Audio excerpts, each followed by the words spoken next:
Last video मध्ये आपण history of नॉवेलशी related सर्व महत्त्वाचे प्रश्न डिस्कस केला होता, जे की ब्रेन स्टॉर्मिंग होते. इम्पॉर्टंट या व्हिडिओ मध्ये आपल्याला डिस्कस करायचं आहे नॉवेलचा second part, to sir with love. Second novel जे तुमच्या पुस्तकातलं आहे 4.2, जे की 4 मार्कासाठी विचारण्यात येते.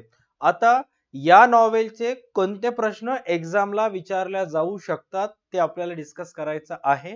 आणि हेच मी सांगितलेले प्रश्न जर केलात तर गॅरंटीड एक्झाम मध्ये 4.2 या नॉवेलशी रिलेटेड जे पण क्वेश्चन येतील तुम्ही इझिली ते क्रॅक करू शकता, राईट. बट त्याच्यासाठी मेक शुअर करा की हा जो पीडीएफ तुम्हाला बॅक साईडला दिसत आहे टू सर विथ लव या नॉवेलचा, हा एक सॉल्व पीडीएफ आहे जो की आपल्या DA2 अकॅडमीच्या ऍप्लिकेशनवर अवेलेबल आहे, ज्याच्यामध्ये तुम्हाला हे पूर्णच्या पूर्ण तुमचं नॉवेलची जी सेकंड पुस्तक आहे 4.2 नॉवेल किंवा कोणतेही पोएट्री असू दे किंवा चॅप्टर्स असू दे, ते सर्व सॉल्व फॉर्म मध्ये मिळेल. सॉल्व फॉर्म मध्ये काय की चॅप्टरच्या पुढे असणारे जे ऍक्टिव्हिटी आहेत, प्रत्येक चॅप्टरच्या बॅक साईडला जे ब्रेन स्टॉर्मिंग क्वेश्चन्स दिलेले आहेत ते सर्व तुम्हाला सॉल्व फॉर्म मध्ये मिळतील, जेणेकरून अभ्यास करताना तुम्हाला सोपं जाईल. जे की DA2 अकॅडमीच्या 21 रुपयाच्या कोर्स मध्ये दिलेला आहे, ज्याची लिंक डिस्क्रिप्शन मध्ये आहे. तिथून तुम्ही 21 रुपयामध्ये सर्व कॉमर्स आणि आर्ट विषयाचे सर्व विषयांचे नोट्स आणि क्वेश्चन पेपर्स कलेक्ट करू शकता. All right. तर आता याच्यामध्ये कोणते कोणते प्रश्न महत्वाचे आहेत.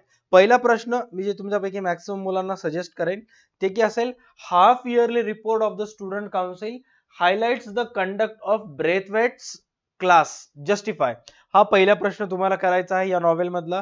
सेकंड असेल, in the questioning session Denham was expressing few students feeling. Then in questioning sessions Denham was expressing few students feeling. illustrate करायचा आहे तुम्हाला. तिसरा प्रश्न आहे, miss Phillips effectively handled the questioning session, give the supporting details. हा तिसरा प्रश्न आहे. फोर्थ आणि सर्वात इम्पॉर्टंट प्रश्न, write a short note on the event took place on 15th November Greenslade school. 15 नोव्हेंबरला ग्रीनस्लेड स्कूल मध्ये जे इव्हेंट एक्झॅक्ट झालं होतं त्याच्याबद्दल तुम्हाला थोडक्यात टिपा लिहायचे. त्यानंतर पाचवा प्रश्न आहे, the extract present the narrator as a silent observer of the events. Explain करायचा आहे. प्रश्न काय सांगण्यात आलेला व्यवस्थित चेक करा. The extract presents the extract presents the narrator as a silent observer of the events. हा क्वेश्चन तुम्हाला एक्सप्लेन करायचा आहे.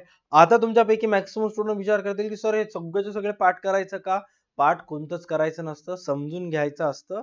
आणि समजून घेतल्यानंतर जशाही भाषेमध्ये तुम्हाला तिथे लिहिता आलं त्या एक्झॅक्ट आन्सरशी रिलेटेड लिहायचं असतं. मार्क तुम्हाला मिळून जातात. All right. As it is पुस्तकातला प्रत्येक क्वेश्चन किंवा डायजेस्ट मधला ऍज इट इज पाठ करत बसू नका, समजून घ्यायचं. डायजेस्टचा वापर कशासाठी करण्यात येतो की बाबा एक्झॅक्ट उत्तर कशा पद्धतीने लिहिल्या जातात. All right. आणि इथे जे सर्व क्वेश्चन्स दिसायलेत या सर्व प्रश्नांचे आन्सर्स 21 रुपयाच्या नोट्स एक्सपर्ट कोर्स मध्ये ऑलरेडी दिलेले आहेत. तिथे तुम्हाला गेल्यानंतर इंग्लिशला जेव्हा तुम्ही सिलेक्ट करता काय असे फोल्डर्स तुम्हाला दिसतात. ह्याच्यामध्ये सर्वात पहिलं सगळे नॉवेलचं भाषांतर, चॅप्टरचं भाषांतर मराठीमधून आहे, जेणेकरून तुम्हाला वाचायला सोपं जाईल.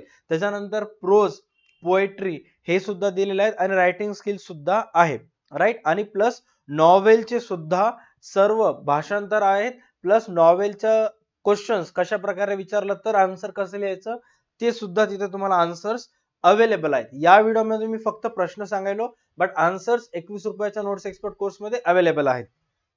6वा प्रश्न, the analyzing the change in the students behavior in presentation is the central theme. Analyzing the change in students behavior, स्टुडंटच्या वागणुकीमध्ये एक्झॅक्ट कशा प्रकारे बदल झाला होता त्याचं थोडक्यात तुम्हाला प्रेझेंटेशन सादरीकरण करायचं आहे सेंट्रल थीम मध्ये. All right.